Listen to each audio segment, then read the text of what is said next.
Hello and welcome back to my YouTube channel. ठीक है, तो आज की वीडियो में मैं लेके आई हूँ आरोह के सेकंड चैप्टर पतंग की फुल डिटेल, मतलब कि समरी बिल्कुल अच्छे से। मतलब आपने अगर चैप्टर भी नहीं पढ़ा है ना, फिर भी आपको मैं ऐसी समरी बता दूँगी और लास्ट में ऐसे क्वेश्चंस जिन्हें आप देख के एग्ज़ाम में 100% ला सकते हो हिंदी में। ठीक है, तो आई होप मेरी समरी सुनने के बाद सभी के कॉन्सेप्ट्स बिल्कुल क्लियर हो जाएंगे। तो मुझे कमेंट सेक्शन में बताना कि हाँ समरी समझ में आई। ठीक है, तो विदाउट वेस्टिंग टाइम मेरे चैनल को सब्सक्राइब कर लो, मेरी वीडियो को लाइक कर दो। ठीक है, और अच्छी लगे तो कमेंट शेयर ज़रूर करना। ठीक है, मुझे रिस्पॉन्स करना। ठीक है, okay, without any wasting time let start the summary of the chapter that is पतंग।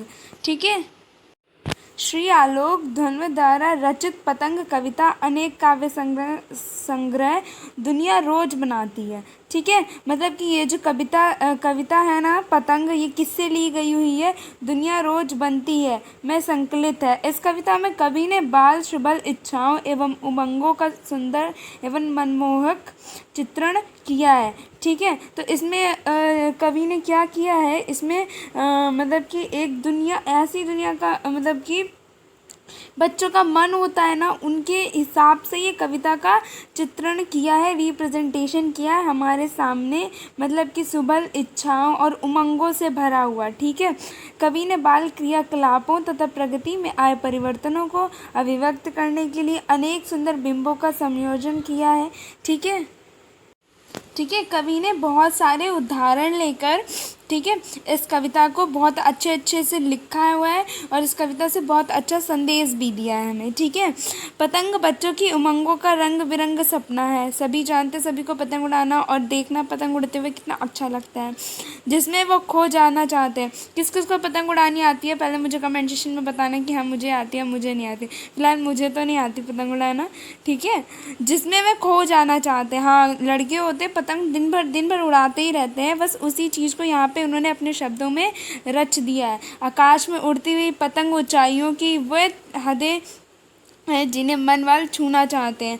मतलब कि इतनी ऊंचाइयों पे वो अपनी पतंगों को ले जाते हैं जिन्हें इतनी ऊंचाइयों को वो छूना चाहते हैं और उनके पार जाना चाहते हैं। कविता एक ऐसी नई दुनिया की सैर कराती है। अब अगर हम पूछते हैं कि कविता ही क्यों लिखी, पूरा चैप्टर क्यों नहीं लिखा, तो क्या मतलब इम्पोर्टेंस है कविता की, तो एक ऐसी दुनिया की सैर कराती है जहाँ शरद ऋतु का चमकीला सौंदर्य है। ये किसकी ऋतु की बात हो रही है? शरद ऋतु। इस कविता में कौन सी ऋतु की बात हुई है? शरद ऋतु। देखो यहाँ पे लिखा भी है, शरद आया फूलों को पार करते हुए। ठीक है, शरद ऋतु का चमकीला सौंदर्य है, तितलियों की रंगीन दुनिया है, दिशाओं के नगाड़े बजते हैं और छतों के खतरनाक कोनों से गिरने का भय है। तो दूसरी ओर इसी भय पर विजय का ध्वज लहराता बच्चे हैं। ठीक है, तो मतलब देखो छतों पे कोने का गिरने का मतलब ये यहाँ पे बोल रहे हैं कि वो जैसे पतंग उड़ाते उड़ाते या फिर लूटते लूटते ध्यान नहीं रहता ना कि कोई कहाँ चला गया, और मतलब कि कहीं छत के कोने पे आ गए, पैर फिसल गया, कुछ भी हो गया। बट बच्चे इतने चालाक होते हैं, वो ऐसी जगह पे जाते हैं फिर पीछे हट जाते हैं, बट हाँ ध्यान रखते हैं उसके। इसीलिए कहा गया है कि इस भय पर भी विजय का ध्वज लहराते बच्चे हैं। ये बच्चे गिरकर संभलते हैं।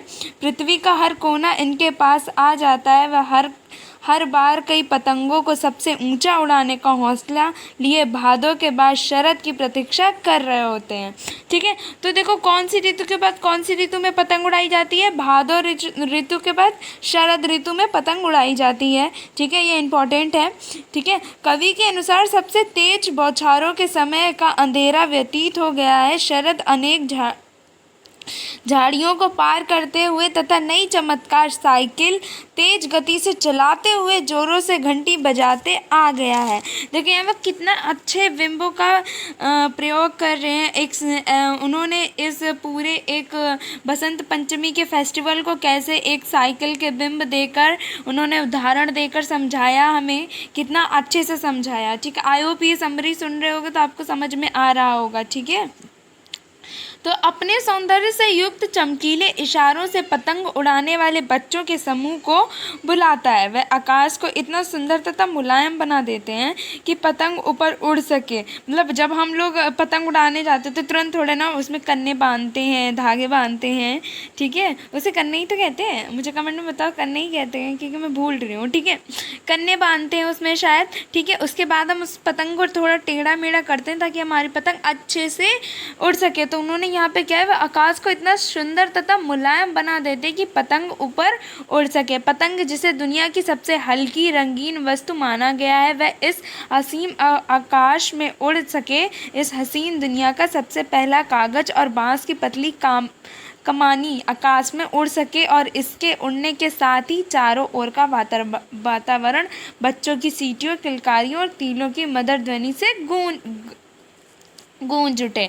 तो देखो कि यहाँ पे पतंग को उन्होंने कैसे डिस्क्राइब किया है। तो देखो एक क्वेश्चन बन सकता है, बन क्या सकता है, मोस्टली पूछा जाता है कि एक क्वेश्चन पूछा जाता है कि पतंग को वहाँ पे उन्होंने कैसे डिस्क्राइब किया है अपने कमेंट को। कमेंट नहीं, टिप्पणी बोलते हैं उसे शायद, ठीक है, ठीक है, टिप्पणी करो उसके ऊपर कैसे उन्होंने अपनी पोएम में पतंग को दर्शाया है, रिप्रेजेंट किया है, ठीक है। तो पतंग क्या कहते हो, पतंग जिसे दुनिया की सबसे हल्की और रंगीन वस्तु माना गया है, वह इस असीम आकाश में उड़ सके। इस हसीन दुनिया का सबसे पहला कागज और बांस की पतली कामनी आकाश में उड़ सके और इसके उड़ने के साथ ही चारों ओर का वातावरण बच्चों की सीटियों, किलकारियों और तीलों की मधुर ध्वनि से गूंज उठे, ठीक है। देखो यहाँ पे कितना अच्छे से उन्होंने डिस्क्राइब भी कर दिया। कोमल बच्चे अपने जन्म से ही कपास के समान कोमलता लेकर आते हैं। ये पृथ्वी भी उनके बेचैन पाँव के साथ घूमने लगती है। जब ये बच्चे मकानों की छतों पर बेसुध होकर दौड़ते हैं तो छतों को नरम बना देते हैं। जब ये बच्चे झूला झूलते हुए आते हैं तो दिशाओं के नगाड़े बजने लगते हैं। प्राय बच्चे छतों पर तेज गिरने से बचते हैं। उस समय मात्र धागे के सहारे उड़ते पतंगों की ऊंचाइयां उन्हें सहारा देकर थाम लेती हैं, ठीक है, ठीक है, थाम लेती हैं उन्हें। मतलब देखो उन्होंने कितने एक छोटे, जब कोई बच्चा न्यूबॉर्न बेबी है उसके लिए भी कितना अच्छे से उन्होंने डिस्क्राइब किया है, कितने अच्छे से बिंब दिया है यहाँ पे, बिंब मतलब उदाहरण, ठीक है। असीम आकाश में पतंगों की ऊंचाइयों के साथ साथ ये कोमल बच्चे भी अपने रंगों के सहारे उड़ने लगते हैं। कवि का मानना है कि अगर बच्चे छतों के खतरनाक किनारों से गिरकर बच सकते हैं तो वह उसके बाद वह पहले से ज़्यादा निडर होकर सामान्य सूर्य के समान आते हैं। जब उनके इस साहस, धैर्य और निडरता को देखकर ये पृथ्वी भी उनके पैरों के पास अधिक तेज़ी से घूमती है। तो मतलब वो क्या कह रहे हैं, वो ये कह रहे हैं कि जब बच्चा क्या करने लगता है, कवि का मानना है कि अगर बच्चे छतों के खतरनाक किनारों से गिरने से बच जाता है, मतलब उसके अंदर डर है कि वो गिर जाएगा पर गिरने से बच जाता है, तब उसके अंदर कौन सा क्या होता है, सबसे ज़्यादा निडर होना स्वर्ण सामने आता है। तब उसके इस साहस, धैर्य और निडरता को देखकर ये पृथ्वी भी उनके पैरों के पास अधिक तेज़ी से झूमने लगती है, ठीक है। आई होप ये समरी आपको बिल्कुल अच्छे से समझ में आई होगी, ठीक है। मुझे कमेंट सेक्शन में बताना कि समझ में आई है या नहीं। मैंने बीच में क्वेश्चंस भी बता दिए हैं, ठीक है। तो आई होप इसको सुनने के बाद आपको चैप्टर अच्छे से समझ में आ गया होगा। Okay, bye bye, take care.